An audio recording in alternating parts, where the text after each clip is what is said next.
Hello and welcome to Life Beyond the Numbers, the podcast for those curious about creating a more fulfilling work life. Every business boils down to two basics, people and money.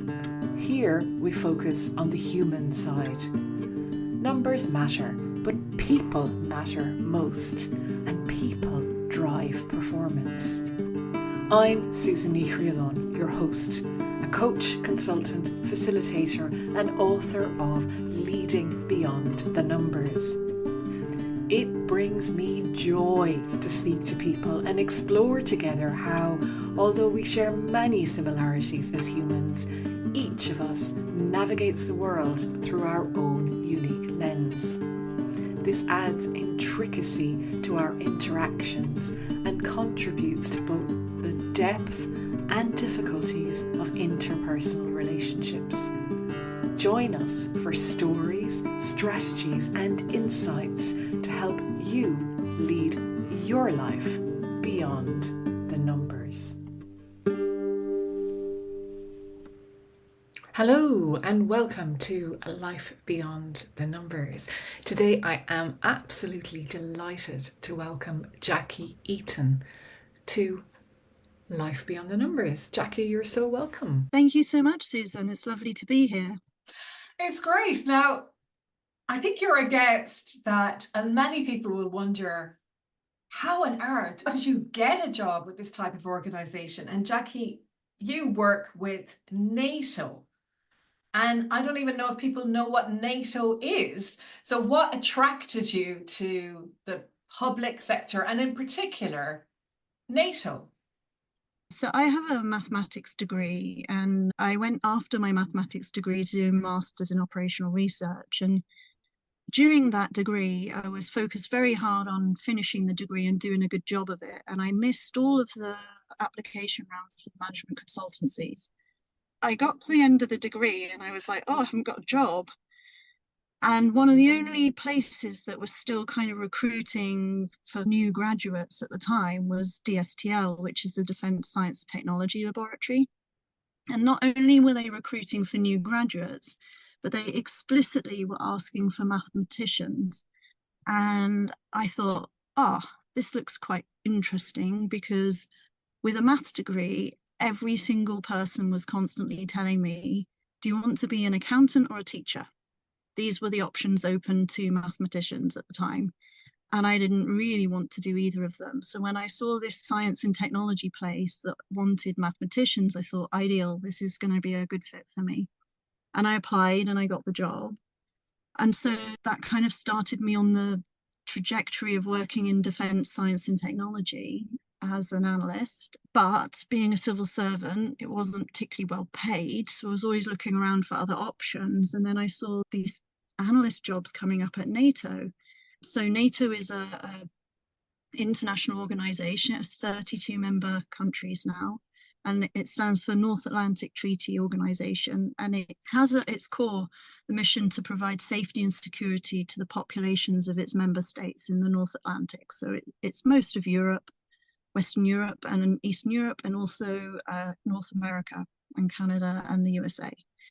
It's a political military alliance which delivers basically round-the-clock surveillance and military security solutions to protect our populations. And when I moved to NATO, one interesting thing for me in terms of the motivation was actually, it's really nice to work for a multinational organization like that, looking out for the interests of all of the nations and not just one nation. You just feel very connected to how NATO has delivered peace in Europe for all of the time that it's existed since the 50s. There is this sense of purpose in working for an organization like that, which of course is very important. If I'm going to be completely honest and selfish, the reason I like working in public sector is their problems are messy and they're always difficult. And I really love a nice, juicy, difficult problem to get my teeth into. When you work in money, there's always the revenue, the profit and the loss. And there are a few numbers describing everything. And you never have numbers to explain your return on investment when you work in an organization in the public sector. So how do you put a financial value on the fact that there hasn't been a major war in Europe since NATO was formed? How do you say how much that's worth? Absolutely. And there are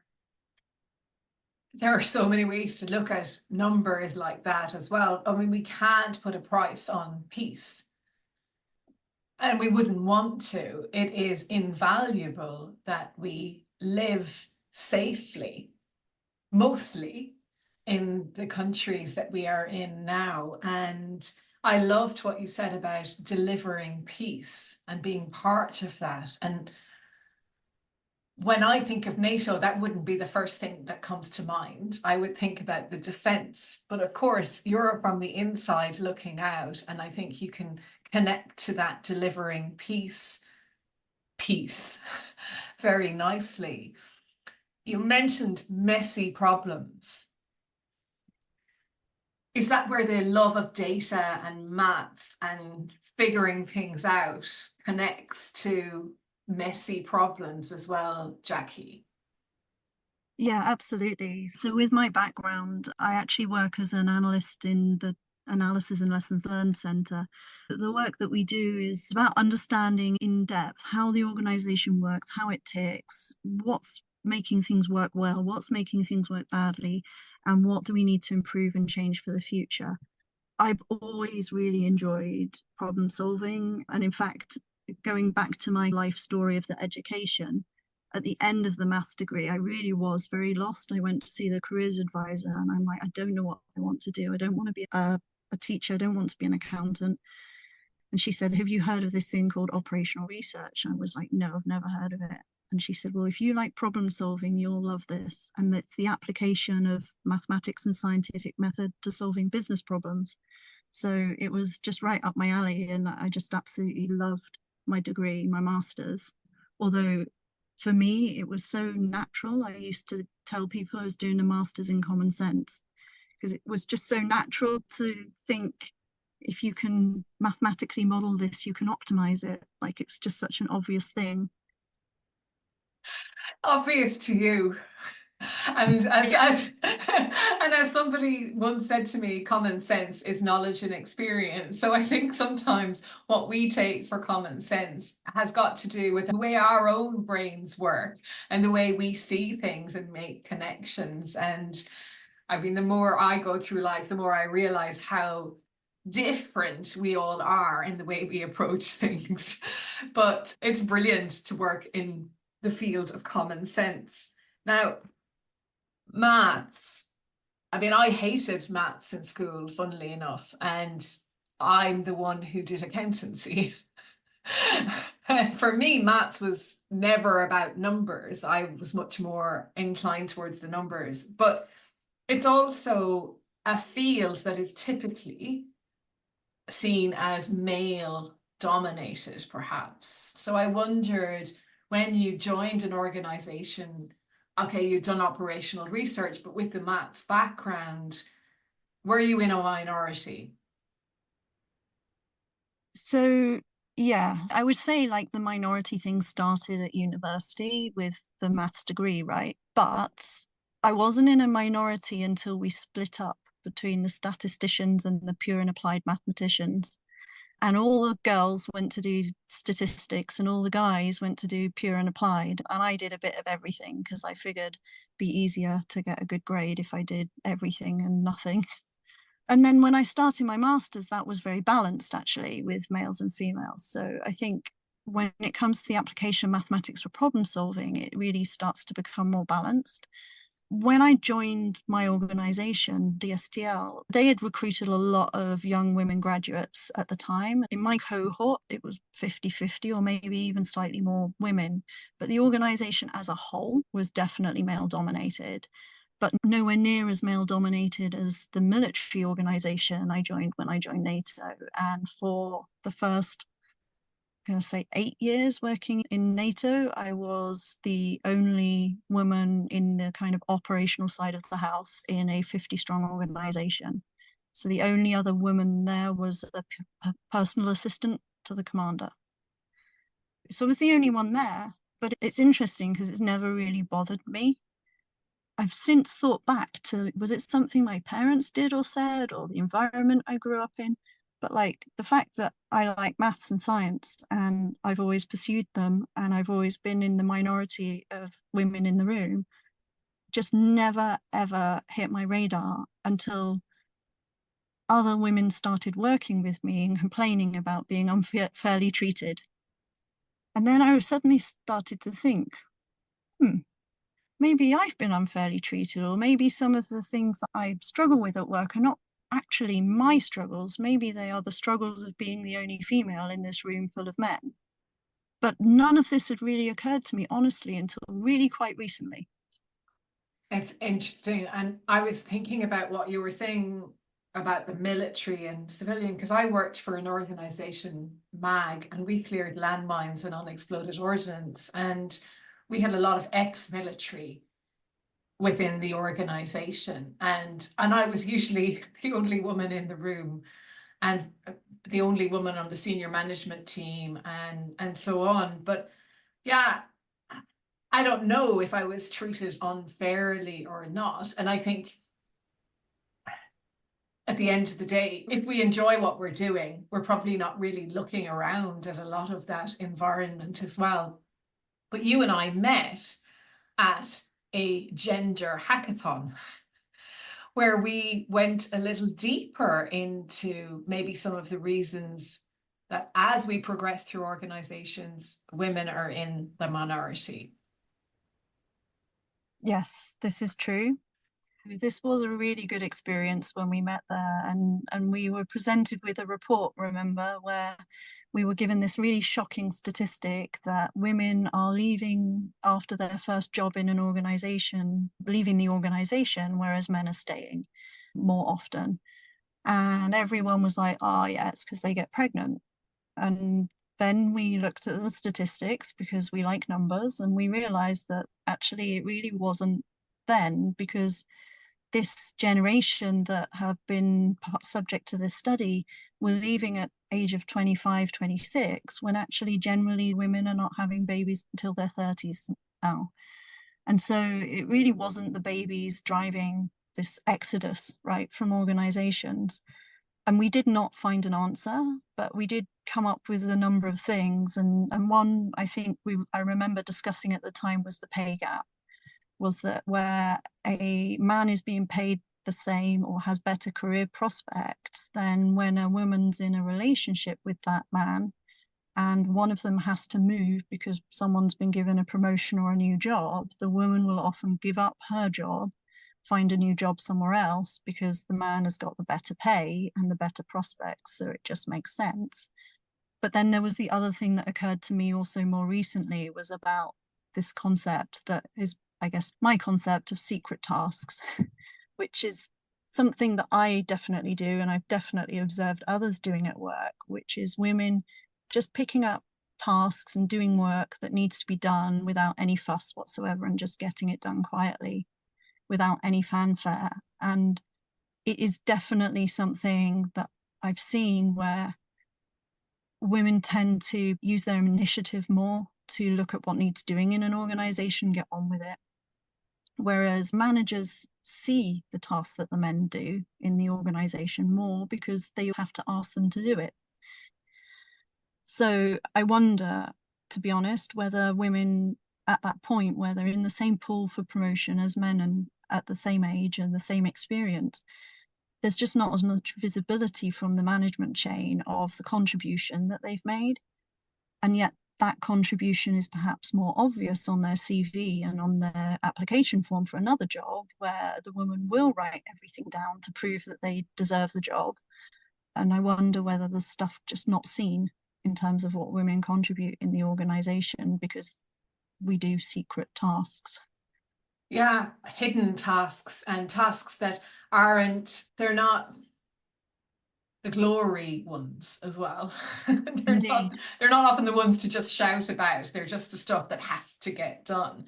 I think that's an interesting observation, and of course a generalization as well, because huge generalization. But it does make me think about I remember hearing this woman speak years and years ago, actually, and I just thought of this now. I think she used to work remotely, which is probably a barrier to women progressing even more so, I would imagine now. But she used to work remotely, and this is going back years. But she said every Friday she would write a list of all the things she did that week to send it to her boss so that the boss was aware of what she was doing. And I think oftentimes when we do stuff, we don't take the credit for it. We don't look for the recognition. And actually, it's important to do both. Absolutely. It really is. And it's something perhaps that needs to be brought into schools, because I do think it starts at a very young age where we just get on and do things. It would be interesting. I must have a chat with a guy about this one sometime and see what their perspective would be on this. I think it could be quite interesting. You mentioned the multinational environment that you worked in, which is, of course, multicultural then as well, Jackie. And on LinkedIn, you describe yourself as a psychology nerd. So, how does that influence your approach to this type of environment? Well, yeah, in many ways. Very few people actually where I work know how well read I am on psychology and leadership and decision making and organizational change and culture. But yeah, I mean, it influences all aspects of the work that I do. Especially, I would say, like trying to understand effective communication models, understanding how to motivate team members, and in the work that I do, because it is effectively about change management, understanding what kind of recommendations are going to be useful and are going to make sense, understanding how organizations work, how decisions are made, especially some of the more emotional side of decision making.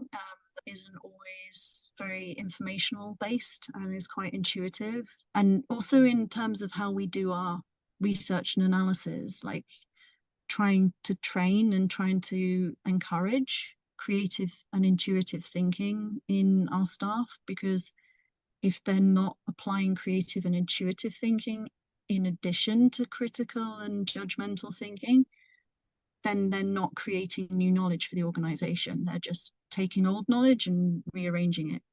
And for me, that's not adding value. So yeah, it comes in a lot of ways. And I think it also supports my general patience with working in the organization, because it can be super frustrating when you're butting up against people who have different value systems or different cultural backgrounds. And the more you understand about the cultural differences and the value of diversity and what that brings to an organization, the more patient you can be, and the more you can actually make space for that to shine through and to deliver some value for the organization.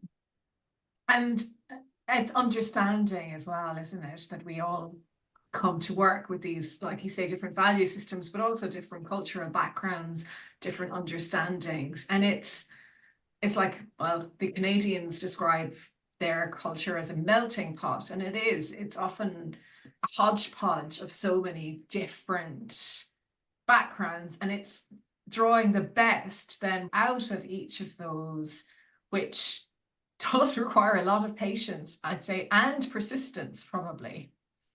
Mm-hmm. Yeah, and exactly like you say, and I think my colleague has that sign on her door. She's like, you don't know what's going on with me, so don't judge, right? And you just don't know. And for the staff here, nearly no one here is living in their home nation. So we're all away from home, we're all in a strange environment. And so it has to be more of a family environment in the workplace than you would get in perhaps a commercial entity or in a local entity, because there has to be that element of feeling like you're part of one team and you're all working together, and that the people you work with, they're not just your colleagues, they are your friends and family as well, because you're missing your friends and family, you're away from home.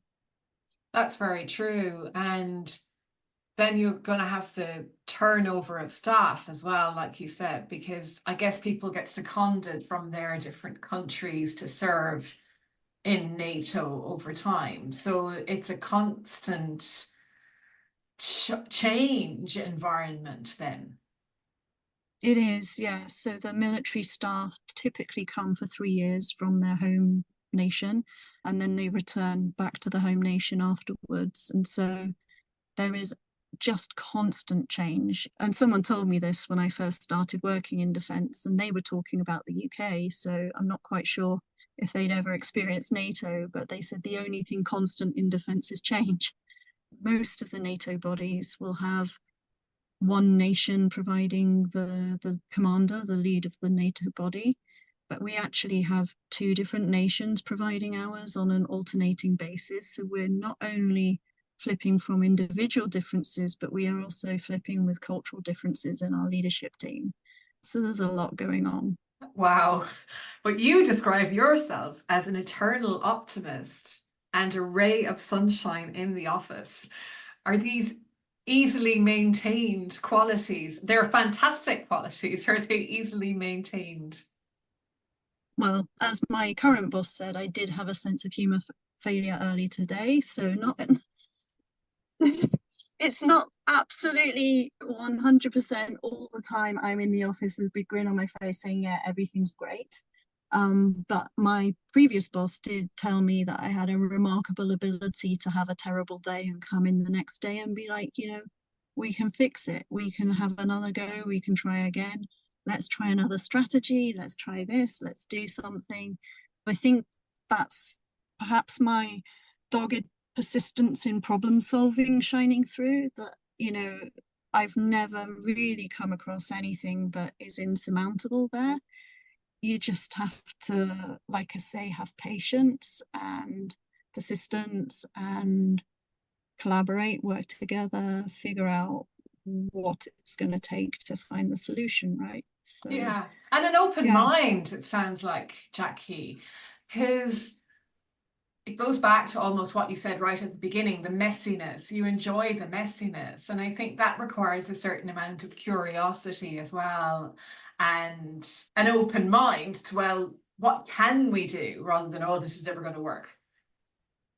Yeah, I think that's critical in my job as an analyst looking to make improvements and change across the organization. It's critical that I bring that growth mindset, right? Because if I'm wandering around and I'm like, oh yeah, it can't be fixed, well, I've failed before I even started the research, right? So I always have to be thinking and growing and learning new things. And of course, we've got AI on our doorstep right now. This is a huge area. I can imagine that the way we do analysis next year will already be fundamentally different from how it is this year. I don't know what it's going to look like, but we need to be ready and open-minded to take on these new technologies. Yeah, with some jobs and roles, I can see how AI can make a huge difference. If I just take accounting, for example, there's so many routine tasks that, just if AI can come in and do those, it can free people up to do more critical thinking. Be that intuitive and creativity that you talked about, which I don't believe, and I hope AI doesn't develop those skills. So I wonder, it will make changes, surely, but in the type of work you do, you still need that human element. Yeah, so this is something I actually brought up in my recent talk at our Lessons Learned conference, because I spoke about future tools and technology, but I opened the talk with a quote from Douglas Adams, where he says, human beings are remarkable in their ability to learn from others and equally remarkable in their disinclination to do so. And I honestly I was like, this is the point of Lessons Learned. We're not talking about optimizing our computer systems or our cars or our machines. We're talking about optimizing our human systems and the way that the humans interact with these tools that we have been given. As long as there isn't a general AI, the singularity, all of that, as long as there are human beings involved, there'll need to be human beings involved in the analysis of the lessons, because it's a fundamentally human thing to learn how to work in these systems. Who knows, though, when there'll be an actual human-like AI? Yeah. I'm not ready to quite go there yet. But you've talked about effective communication skills, and I can imagine, again, in the organization you're in, they are critically important. But just in general, for people wondering about what we're talking about now, being able to communicate with another human on a human level, how important are they, Jackie, in life and in an organizational life? I think they're absolutely critical, because without good communication skills, you're just prone to misunderstanding, and misunderstanding causes problems and everything kind of stops. And so picking up the phone and talking to someone and understanding where they're coming from and caring to understand where they're coming from is really important to being able to keep everything moving effectively, right? And any kind of breakdown in communication is also associated with breakdown in productivity. When team members aren't talking to each other or they're angry with each other, then that just stops work. So it is very important. In my organization, we've been struggling recently with a problem with internal communication, and it is rife in the kind of problems that are being caused by that. It opens the door for gossip. It opens the door for, just all kinds of issues with people working together and feeling like one team when there isn't clear, open communication. Transparency, I think, is important. Caring to understand what everyone else is wanting to communicate is important. And it's something I've always been very interested in myself. When I listen very carefully and I take everything in. I don't always let people know that. I had a maths teacher once who was like, she's going to fail the year, she's never paying attention. And turns out I got the best grade because I took everything in. I just never nodded when he looked at me. This is my training that I've learned with my communication, is that I do need to occasionally let someone know I am listening back. I do think it's very critical in organizations that communication's transparent, it's open, it's honest, and it's respectful. I think that is a huge problem in organizations like mine, where lots of people are working in a second language, because it can sometimes take people a really long time to say what they want to say. And I just daily basis see people talking over each other, trying to finish their sentences and fill in the gaps, and not having the patience to let someone who is trying to express themselves in another language get all the way to the end of what they want to say. There's a few things in there I really like about what you said. I mean, respectfulness is huge, Jackie, and people are speaking in a second language, but then it's also a collection of people speaking in a second language, which even makes it more complicated, I think, almost, to keep up with everything. And not keep up, but tune in to the nuances, perhaps, in how we speak and what we say. The speaking over people happens everywhere. I don't think I've ever gone to a meeting where people haven't spoken over one another. And I don't know whether people are conscious that they're doing it or how it happens, but it does. But what I really liked was what you said about caring to understand. So it's not just even about listening, it's listening, wanting to understand, listening and caring enough to respect what the other person has to say. And that's quite a fine distinction, I think, in listening. Yeah, I think so. I think most of us, most of the time at work, we really only tune into the information channel on the listening. I've just come back from a initiation training week on coaching and mentoring. I'm just about to undertake that certification, and it's talking about the different levels, and I was like, everything is always at the informational level in the workplace. I do really subscribe to what's in your book and what you're talking about with, like, we need to bring our emotions to work, because if you're only dealing at the informational level, then you cannot understand like what's happening underneath the surface. And that is actually potentially blocking something that you're trying to get done, or causing a relationship problem between people. And if you're not addressing that, if you're just pretending it's not there, then you're always going to fail trying to solve the problem, because you're not really getting to the root cause. Yeah, and you're just burying it further. It's like a spade of sand every time you don't listen, because that probably doesn't change for people. And so coaching and mentoring, very cool, because you do a lot of mentoring at work. You've worked as a mentor and trainer. So for someone listening today who might like to work in an organization like NATO, what would you say to them? So the advice I give people who want a job in NATO, because a lot of people want jobs in NATO, is do something different, because 90% of the CVs that we look at for jobs here have international relations or political science as the degree, and that's really what they've done. I think I had a reasonably unconventional entrance to NATO, just coming from UK MOD, but I walked in actually very young on my grade, and I didn't realize at the time that I managed to land this amazing job, because I didn't really understand the grade structure. But I believe it's because I had the scientific training behind me, and it made my CV stand out from the 90% that basically had the normal set of qualifications.